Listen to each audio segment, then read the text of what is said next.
Hello and welcome to today's webinar. My name is Christine Nelson and I am the marketing manager here at Samsung for our Wi-Fi division. I will be your kickoff host today and get things going and hand things over to the panel in just a moment. Today we will be discussing what challenges managers and owners of entertainment properties face with the changing demands of consumers on what's expected in their overall experience. I'm not sure if everyone really knew how much Wi-Fi plays a huge role in delivering the interactive, immersive experience that consumers are demanding today, especially when they're attending a concert, outdoor market, or an amusement park. Today's format will be a little different than the last. We'll have a panel of speakers today so we can hear the different views involved with implementing technology solutions for various entertainment venues. So on this panel, we will have Paul Weil, who is the Director of Information Services at Cordish Development, which has a large entertainment division that operates several entertainment districts throughout the U.S. and aims to amplify the energy and excitement of live entertainment at each property. We will also have Aaron Federico, who is the Digital Marketing Manager for Entertainment Consulting International, who works with companies like Cordish to concept new ways to design and develop the live entertainment experience. Also on the panel is Sheesh Bhatia, who is our Senior Sales Manager here at Senior Sales Engineer at Samsung, who's working on several projects with Cordish Development. And then last but not least, of course, is Jason Claybrook, who's Head of Marketing here at Samsung Wireless Enterprise, and he will be today's guide and moderator. So just want to remind everyone before we hand over that this is an open forum, so please ask questions throughout by entering them in the GoToMeeting chat console in your lower right-hand corner. We'll address as many questions as we can at the end of the presentation, so we want to be respectful of your time. So now I will hand things over to Jason. Thank you, Christine. This is a bit of a different environment than we're typically broadcasting from. Today, I'm actually in Baltimore with our friends from Cordish and ECI. Sitting with me is Paul and Aaron. We're overlooking Inner Harbor here in historic Baltimore. Would it be historic Inner Harbor, Baltimore?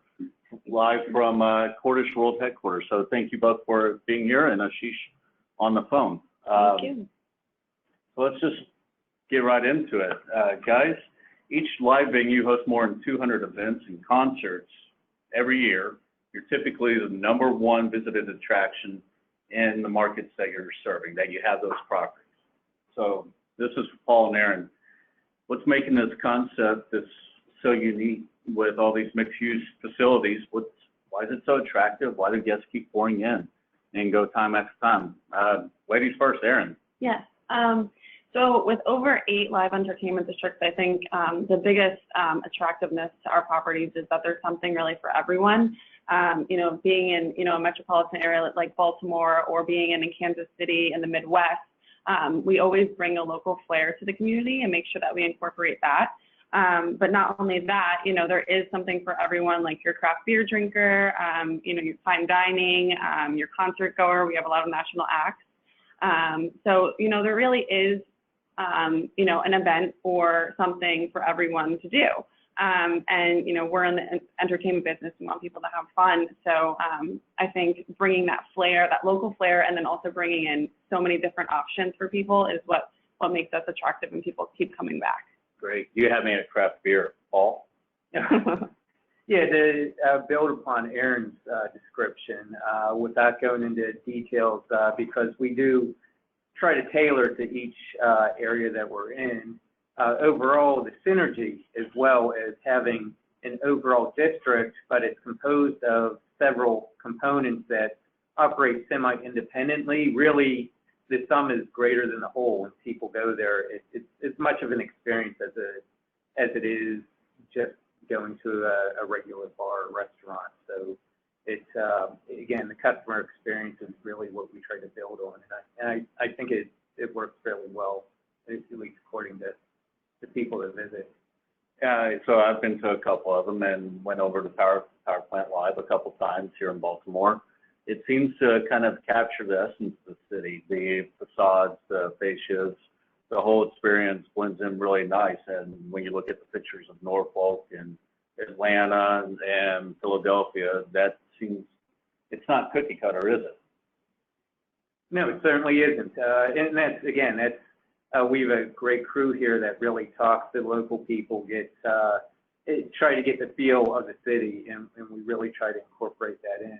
And overall, I think usually we're pretty good at it. So right now, Texas Live's under construction, not too far from where I live, actually, in Arlington, Texas. Texas Rangers play baseball there. There's a water park. There's a Six Flags amusement park. AT&T Stadium, where the Cowboys play, is right across the parking lot. When this property opens up there in Arlington, Texas, what can the city, what can the residents expect? What's the economic impact of a facility like this, or just in general to the patrons that are coming in? Aaron, again. I mean, obviously it's going to, boost the economy in the area, but also it's going to enhance the fan experience. It's not just going to the game. Now you have that before and after experience to come to our venues, which is really great. So if you want to grab a drink or grab food, it kind of extends it to, a whole day instead of just, a nighttime event or a daytime event. And you can bring your friends. Again, there's something for everyone, different types of venues, different places to eat. So it's really enhancing the sports gaming experience from not just tailgating, but to making it a whole event. Paul, your thoughts? Yeah, that's a perfect description. As well as on non-game days, you still have events there and make use of a facility that it normally would have been fairly empty. So it really makes it almost a community center, as well as a great place to go see the sports. And then when there's away games, again, it's a good rallying point to go watch the away game. Right. So with the typical stadium setting, it's not open 365 days a year, and people are coming to it. There's maybe tours, group tours, but when it's not a game day for the Rangers or for the Cowboys, it's typically not occupied unless there's a concert, right? So you're bringing people in really every day of the year. So Yeah. You're getting a lot more utility out of that entire area. Fair? Yeah. Yep. Yeah, that's Okay, Absolutely. fantastic. Let's talk about Wi-Fi in here. Crowd density in these entertainment districts. You get, I think you said 1,000 to 5,000 or more people. So it's a very dense environment, especially for Wi-Fi in these entertainment venues. You're using Wi-Fi for a lot of different applications within these venues, right? Tell us a little bit about, Paul, start with you. What are you doing with the Wi-Fi here in Baltimore at the other districts? Okay, well, we use the Wi-Fi, the guests can connect, but but we're trying to use it more than just somebody singularly using Wi-Fi just to escape into their phone. We try to make it a group experience of expanding on that, having a good time and feeling like you're part of the crowd. So we have a lot of plans for it. We're learning there's more and more you can do with it, and Samsung's been helping us actually achieve a lot of that. But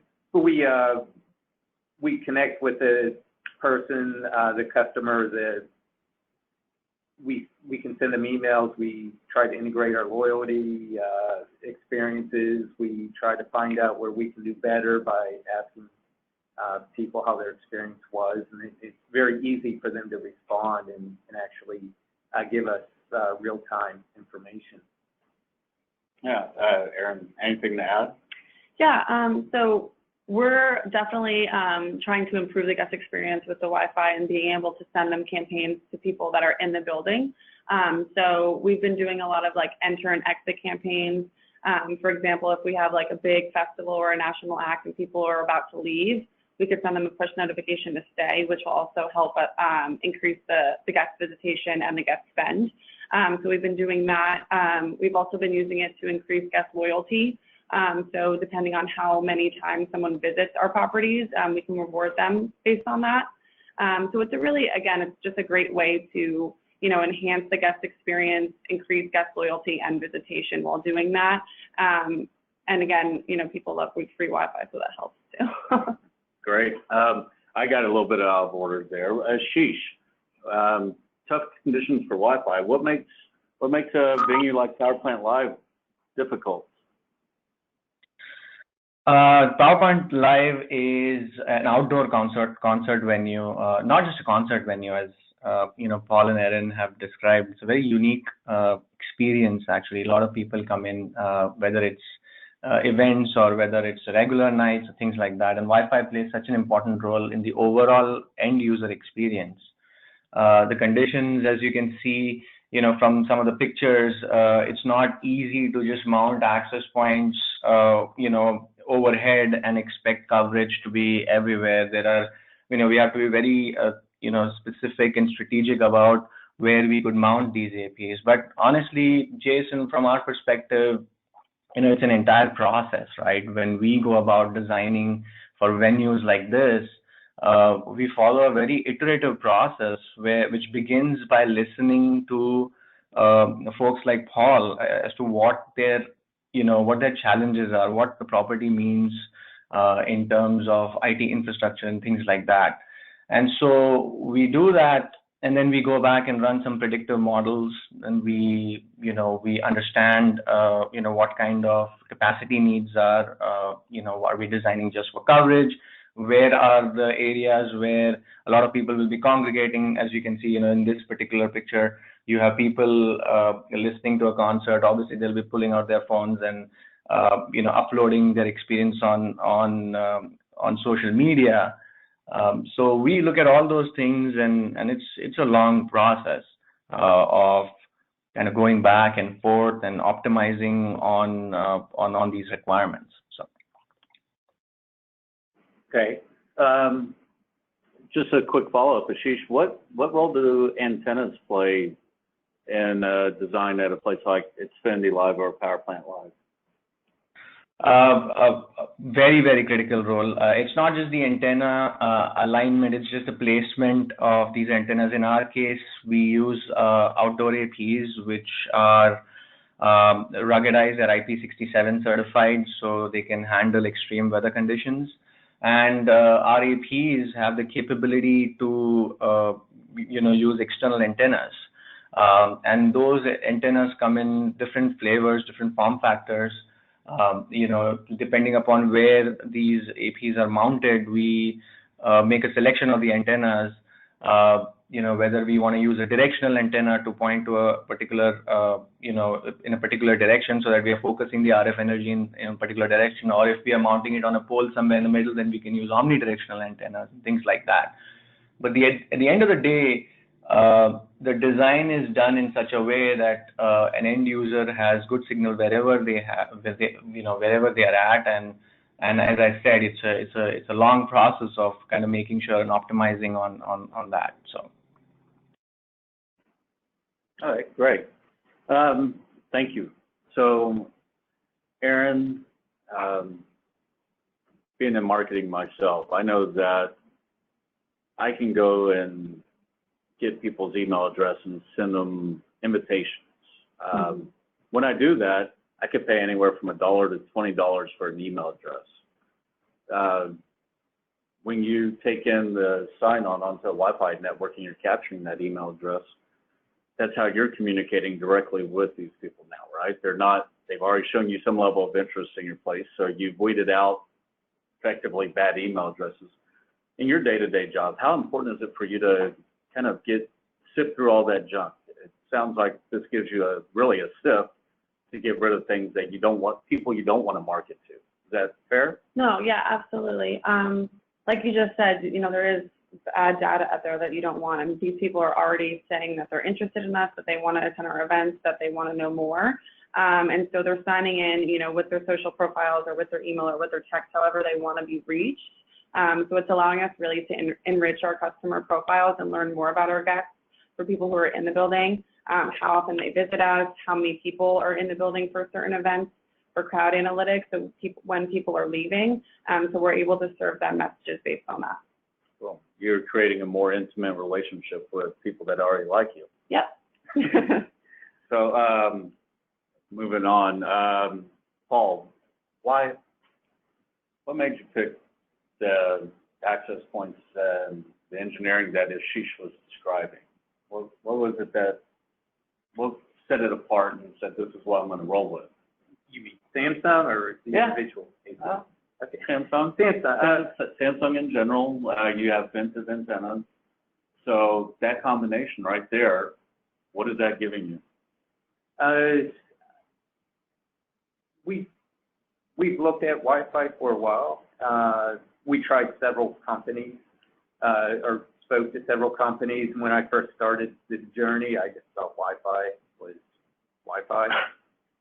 Everybody that has a router at home thinks you just plug it in and it's going to work. There's a lot more to that. We had a couple of bad deployments. We've used some outside services, and again, I've said it numerous times, is the only thing worse than not having Wi-Fi is having bad Wi-Fi. You've got a lot of customers don't tell you when you're doing a good job, but they certainly let you know when you're doing a bad job. And that was one of the first comments I would receive is when we have bad Wi-Fi is your Wi-Fi expletive.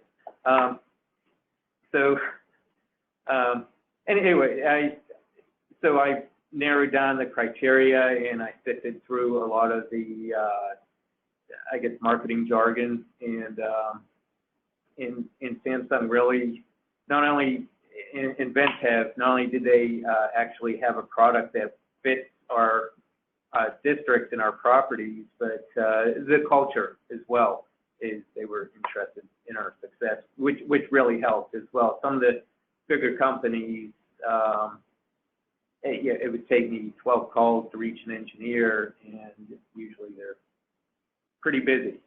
So, and then I'd have to learn it myself. So anyway, that's it in a nutshell. Yeah. Have you had any dealings on that side from a marketing perspective, Aaron, or did that just end up in Paul's lap? That's all Paul. Everything's on Paul's broad stuff is on Paul. Fantastic. So you're doing a lot of great things already, from a cloud analytics platform, the Wi-Fi, the guest access, anything behind the scenes? Are you putting some of your back office traffic on those access points, or?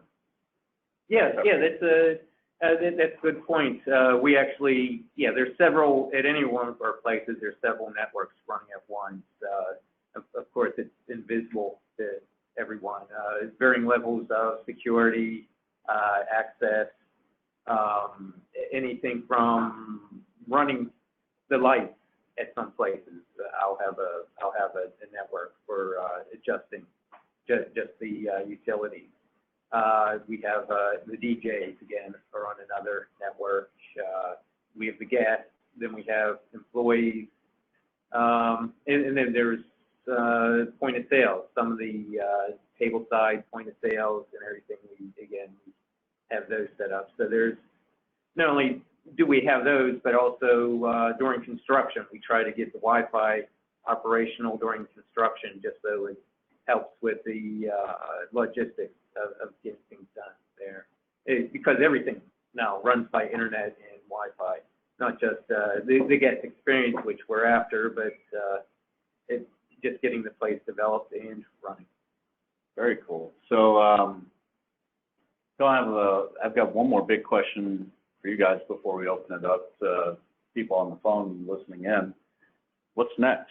What do you guys have in store with the existing venues, or anything you feel like you could share about the future entertainment districts?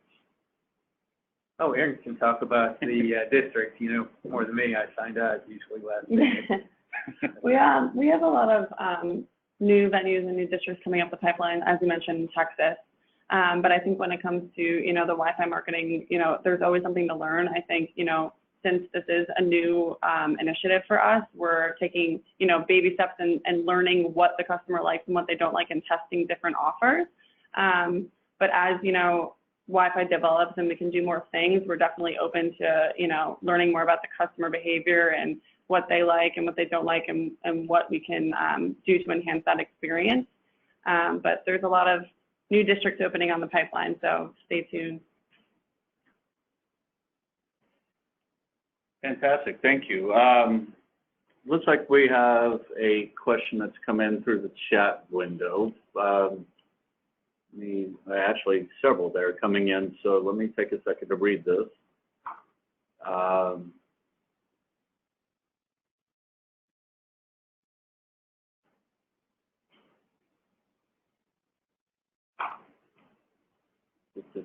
Bear with.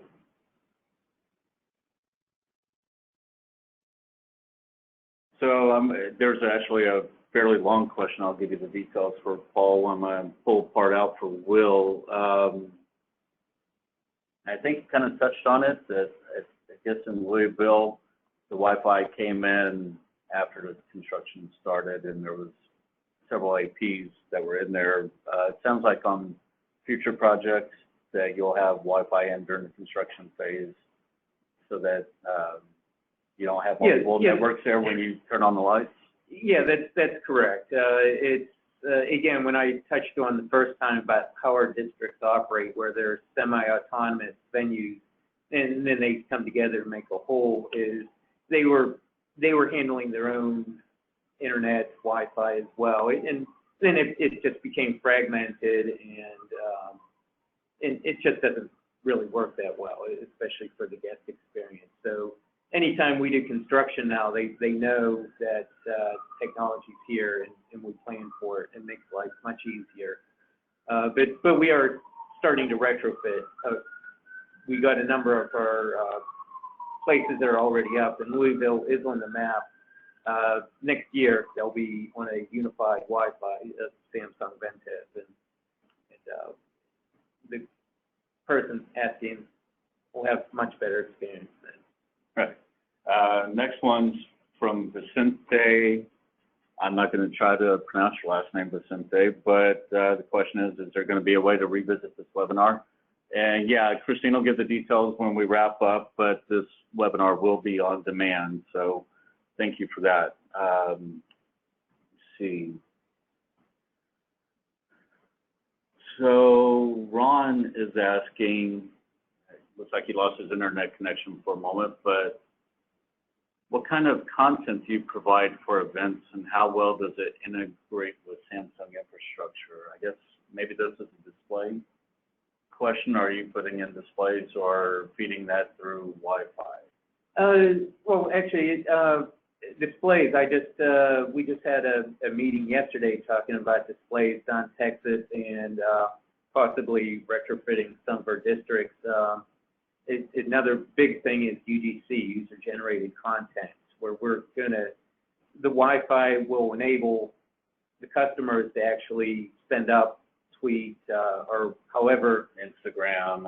Yeah, they'll be able to send up, we could run campaigns, or they could just generally send up photos or content, and we'll be able to put it up on our displays fairly easily, moderated, of course, but again, user-generated content, again, how we can try to make everybody involved so it's actually a group and, a group experience. And that's one of the big things we're looking at. All right, cool. I've got a question from Bradford Ben, and this one's probably a little bit of Paul and a little bit of Ashish. So the question here is, how does one account for performers or other parties that bring in their own Wi-Fi hotspots? For example, there are audio mixers that use Wi-Fi to be controlled by a tablet. So that could generate interference. Ashish, you might want to talk about how that's optimized and account for that, or what you've experienced, Paul? Well, again, we set up a couple of different SSIDs, and that was a good point. That was one of the ones that our SSID touches on is, again, the AV side or DJ side, where they have their own network and there's a QoS there. So they don't have to bring their own. You're providing, they could join when they show you, and they bring their amps and their guitars and everything else that they're bringing, you're providing them an SSID. They get logged onto this network, and that's how you're managing, keeping interference out, really. But of course, some people are just stubborn and they think they know better, which they may. But one of the criteria I used when we were looking at networks and control was, how do we handle outside interference? Even if somebody brings in a bad tablet or laptop that interferes with a lot of people. And Ashish can describe it much better than I can. So definitely, Jason, the system has interference mitigation capabilities, the WLAN system that we have in place. And those take into account things like this, which can create, a noiseful environment, or it could create, changes in the environment. So we account for those things, and we have hooks in place in our system which kind of look for this kind of activity and then, adjust the system accordingly. As I said, this is part and parcel of the game, right? Anytime you have an outdoor public venue, this is something that is always going to happen. And so that's where, we have features like radio resource management, where we kind of tune it accordingly to not be so reactive. At the same time, make sure that if something causes so much interference that a channel is unusable, then we could make those channel changes accordingly. So that's how we handle it at a technical level. Okay, fantastic. I think this will be probably the last question for today. The ones that we don't get to, we'll contact you via email and get answers to your questions. This one's a bit of analytics and a little bit of Wi-Fi, so it may be something that's on your roadmap of things you're doing, Aaron, but not doing. And Ashish, you could talk about the technical capabilities, but are you able to track individual clients around the venue, see where they linger, et cetera? That's from Joe. So, Ashish, you want to tackle the technical piece of that, and then we'll see what Aaron's planning? Yeah, so we have the capability where at the back end, we are monitoring the passerby traffic, and we know where people are congregating the most. As far as kind of tracking a device and where it is in the venue, there are capabilities in the management system which allow us to do that. But from an analytics perspective, I think Paul and Erin can elaborate. They are mostly interested in understanding what kind of passerby traffic and where people are in a particular area, so that those are the areas that they know that they can focus on, things like that. Yeah, I think, we're able to separate the APs and to be able to say who's going in what venue. So I think that's definitely helpful to be able to see, does this venue need help? Do we need to drive people to that venue because their traffic is down, or the opposite, as more people going to PBR, so we should concentrate, more of our campaigns and our messaging towards that. So it's definitely very helpful to be able to see, where people are lingering, how often they're there, and be able to serve them, personalized messages based on that. Also, I'd like to add one more thing, Jason, which is interesting here, is because the analytics is done in the cloud, and there are multiple venues in question. We do know if there is a return visitor, and in terms of whether the same individual has been to PowerPoint Live in Baltimore and some other facility in Philly, and the same facility in Texas. So we know that that there's a loyalty customer right there. So those are some of the things that are available to Cordish. So you're saying I'm going to get hit 3 different ways by marketing on this, since I've been to multiple venues.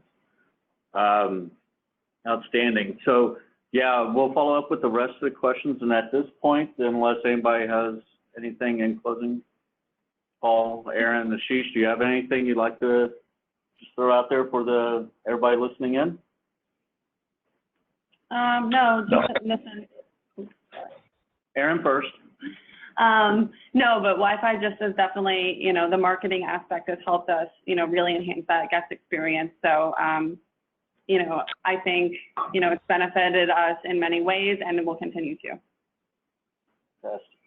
Yeah, and if you visit one of our properties and get an email from us, we do read them. So if you have anything for us to improve on, let us know. The more we get into this, the more we find out we can do and the possibilities. Ashish? And from my perspective, again, when we are designing, I think from a design perspective, from a wireless engineering perspective, it's extremely critical to understand the needs of the customer, the expectations, and then build and design the system accordingly. Not just go in, do a site survey, and just put in a bunch of access points, right? There's a lot more involved. Optimize upon what you've done. So. Wow. Okay. I want to say thank you for letting us invade your space. I also want to thank our friends at Tesco who helped out with these deployments, as well as Ventive and their antennas. And I'm really personally looking forward to Arlington going live as a Texas Rangers fan. So I'm looking forward to your coupons, Aaron, and fantastic Wi-Fi, Paul. And with that, I will throw it back over to Christine to wind this thing up. Great, thanks, Jason. Well, thank you everyone else for joining us today. We hope you have a better understanding of some of the technology challenges and the really cool things that you can be doing with some of your customers and how Samsung can help. We will be sending out a recording of today's webinar so you can revisit anything you missed or send it on to a colleague or customer prospect. We here at Samsung are available to help in any possible way, so please feel free to reach out at any time to we.info@samsung.com.